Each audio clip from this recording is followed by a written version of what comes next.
L'organisme, une mosaïque de sous-clones. Comment l'ADN évolue au fil des divisions cellulaires? Lors de la division cellulaire, l'information génétique est copiée pour être transmise à chaque cellule fille. On pourrait penser que toutes les cellules de notre corps sont des clones exacts de la cellule œuf d'origine. Et c'est presque vrai. Juste avant chaque division, l'ADN est recopié grâce à un processus appelé réplication. C'est une enzyme, l'ADN polymérase, qui assemble les nouveaux brins en plaçant les bons nucléotides en face de ceux du brin original.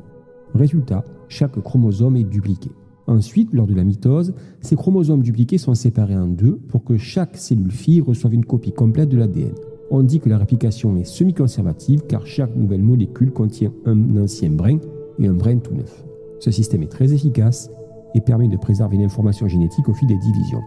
Mais alors, pourquoi dit-on que nous ne sommes pas de simples clones parfaits? Parce qu'en réalité, il arrive que des erreurs se glissent pendant la réplication de l'ADN et qu'elles ne soient pas toujours corrigées. Ces erreurs s'appellent des mutations et elles peuvent prendre différentes formes.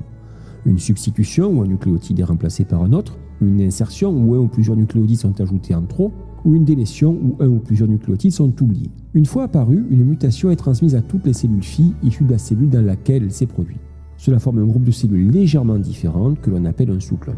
Ces mutations sont rares, environ 1 pour 5000 nucléotides copiés. Mais comme notre corps effectue des milliards de divisions cellulaires, ces petites erreurs peuvent s'accumuler avec le temps.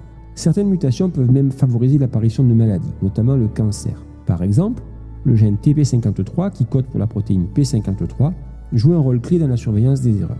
Si une anomalie est détectée, P53 peut arrêter la division ou provoquer la mort de la cellule, mais dans plus de 50% des cancers, ce gène est muté ou sa fonction est bloquée. Le gène TERT, lui, permet aux cellules de garder leur télomère, les extrémités protectrices des chromosomes, suffisamment longues pour continuer à se diviser. Si ce gène est trop activé, les cellules se divisent indéfiniment, ce qui augmente le risque d'accumuler des mutations.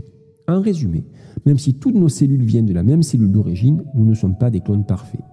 Nous sommes plutôt une mosaïque de sous-clones, chacun avec de légères variations génétiques.